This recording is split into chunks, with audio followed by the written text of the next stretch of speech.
few speeches I've given were about women's heart disease.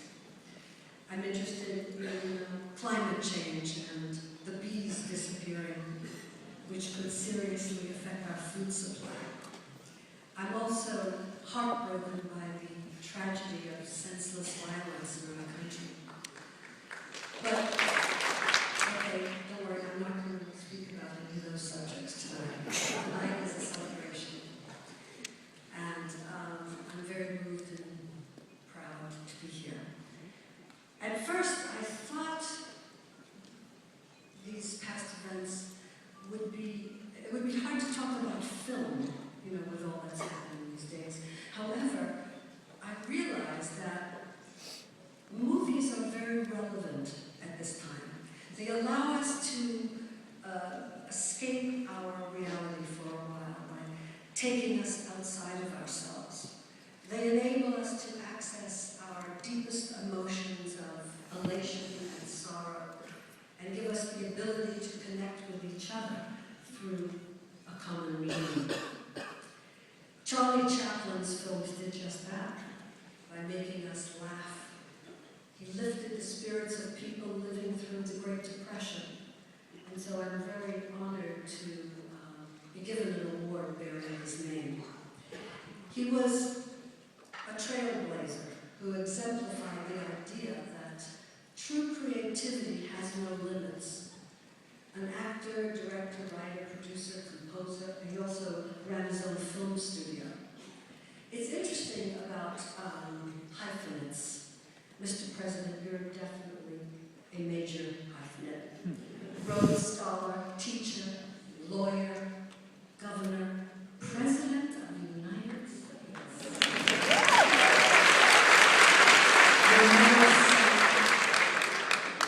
Author, statesman, even saxophonist. I guess I'm sort of a hyphenate too, and I was thinking, about what we all had in common. So I did a little research about Charlie Chaplin, and it turns out that he was a baby when his father left him. My father died at 35 when I was a baby, and President Clinton's father died before he was born.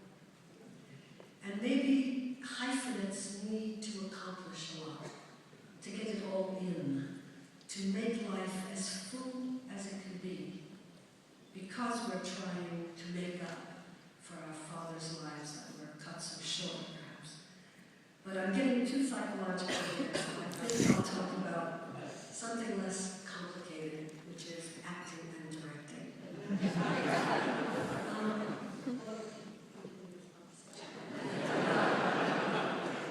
I always wanted to be an actress. I liked escaping reality. I wanted to play the great classical roles, but nobody would hire a 15-year-old Medea. So I had a Gala, it looked funny. So when I couldn't get any acting jobs, I started singing in nightclubs. And I thought of each song as a 3-act play, and somehow it caught on. Thank God I was given a good voice, and I'm so grateful for all that music has brought into my life, especially since it opened the door for me to become an actress. Even from the beginning, when I was going to acting classes, I realized the power of the truth. If you want to be good, you have to be real and honest. I remember doing a scene from Christopher Fry's A Phoenix Too Frequent. I was supposed to be yearning for the leading man, but I wasn't even attracted to him, So I put a piece of chocolate cake off stage.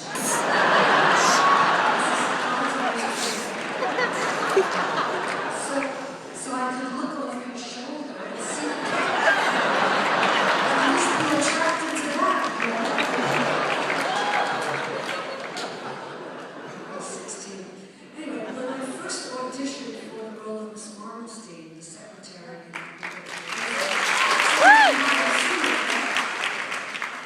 I asked for a chair for 2 reasons.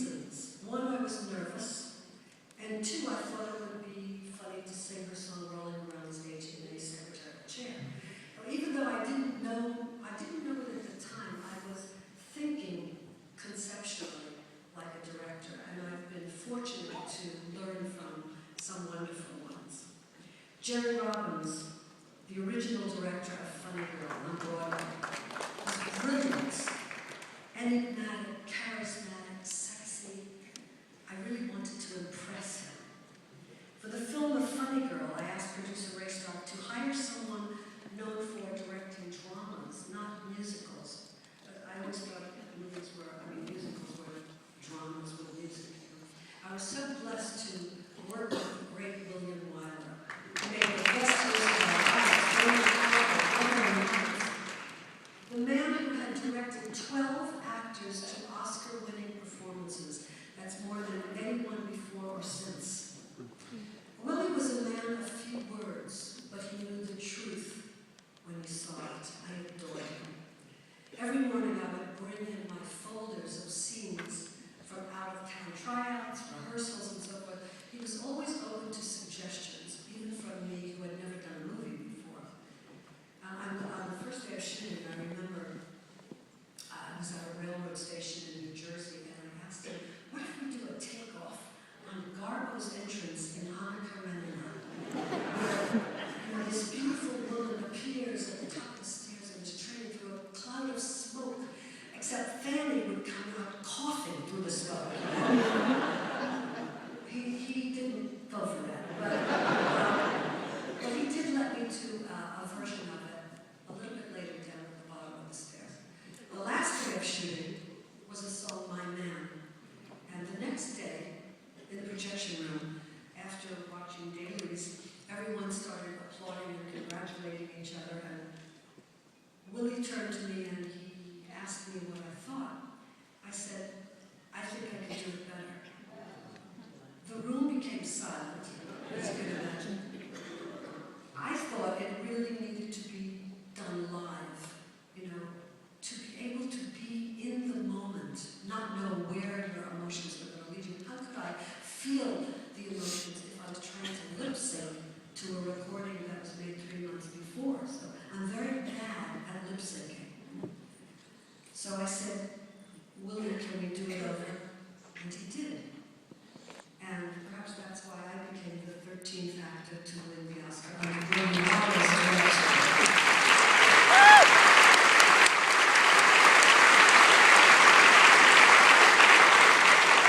By the way, when we finished filming, Willie gave me one of my prized possessions, which was a director's megaphone, encouraging me to direct. So it is one of my prized possessions. I've been privileged to work with some other great directors, like my close friend Sidney Pollock. I remember that we were doing a scene where I was supposed to cry, and I couldn't. And Sidney just took me in his arms, and the tears started to flow, because he understood the power of touch. Liza, you were wonderful tonight. I sat there, I was sitting there, and I'm like, heard you sing this song, and I thought, God, that's an interesting song, Liza. Where did you get that? I made want to sing that one day, and then realized as you were halfway through, you were singing my song from Funny Lady. I can't remember the scene I didn't tell you, but I thought, oh my God, of course she's singing the song from Funny Lady. We're getting on, aren't we?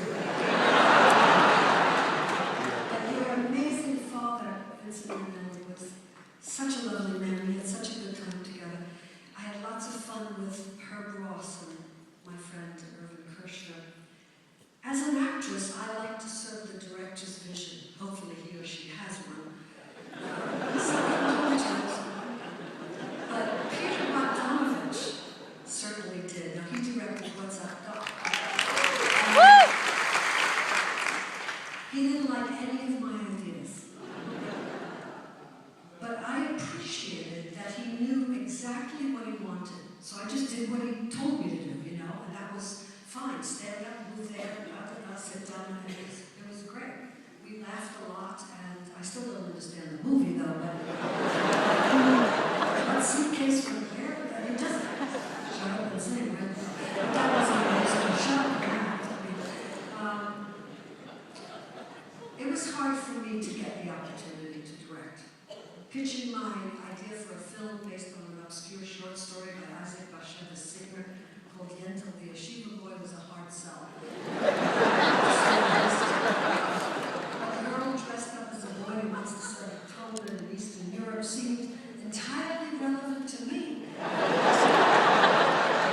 But it wasn't exactly Oklahoma. And it's funny how things always come back to music, how it saves me. The only way the studio would finance Yentl was if I sang in it. And Alan and Marilyn wrote brilliant lyrics to Michel Lecomb's beautiful score and took home Oscars for it.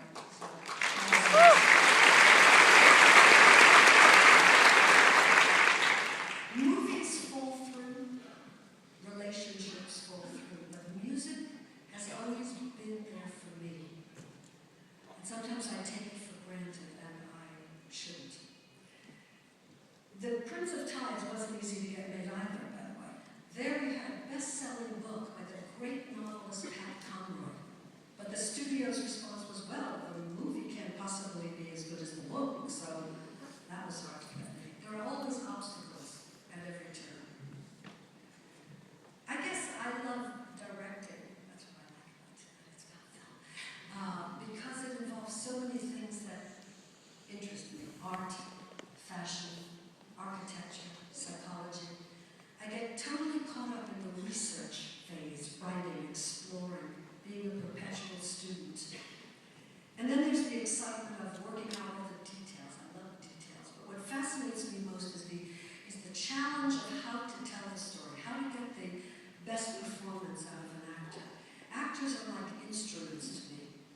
You have to learn how to play them. I noticed something when we were doing A Star Is Born. I was standing on the side and I was watching the beautiful Chris Christopherson do a very sensitive scene. And the director yelled, "Cut!" And I thought, oh my God, look at him. He's still in character, and there's a quality that's beyond acting. It's a moment that is so unaffected, so vulnerable, and that particular moment wasn't captured on film. And that taught me something that I used when I got the chance to direct, which is I would tell the crew to keep rolling a bit after I said cut. You didn't know that, Chris, did you? Thanks for being here, Chris.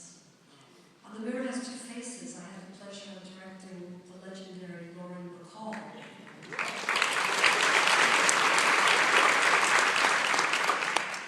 After working all day, we were rehearsing a scene that we were going to shoot the next morning, and I could see that she was very tired.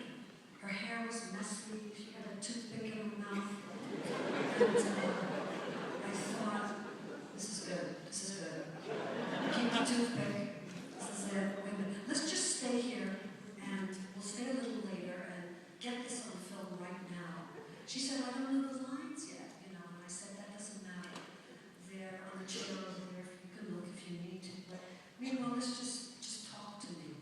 Tell me what you feel. Tell me about your life now.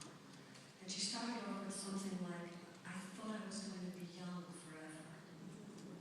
And then by engaging her in real conversation beyond the script, the scene now had this whole other layer about growing older. She was letting us into her life. It was a golden moment, the kind that I always look for on screen.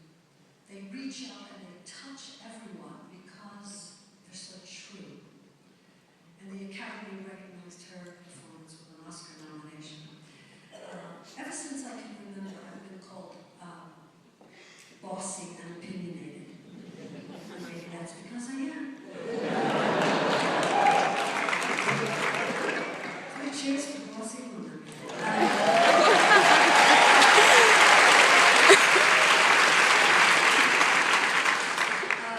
But what better job for a person like that than to be a director? Because, when I started out, actresses were not supposed to have opinions. But as a director, you better have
So it proves that a person can be insecure and opinionated at the same time.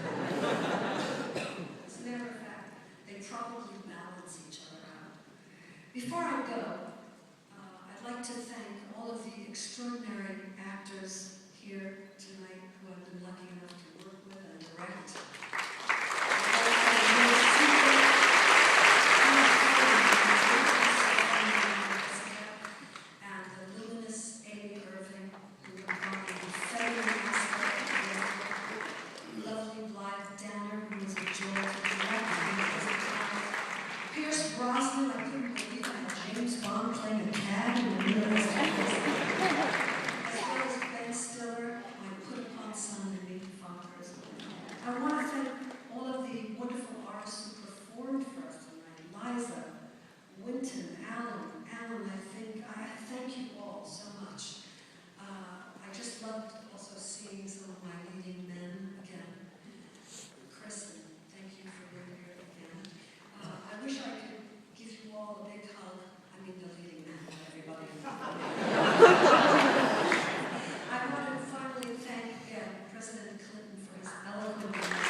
check-in? During check-in, do you know who it is?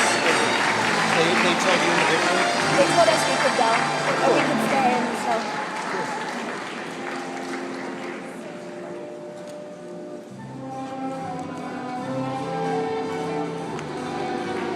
Still going. What? Can I keep going? I don't know. Can we all be lovers? Can you yell loud enough? No.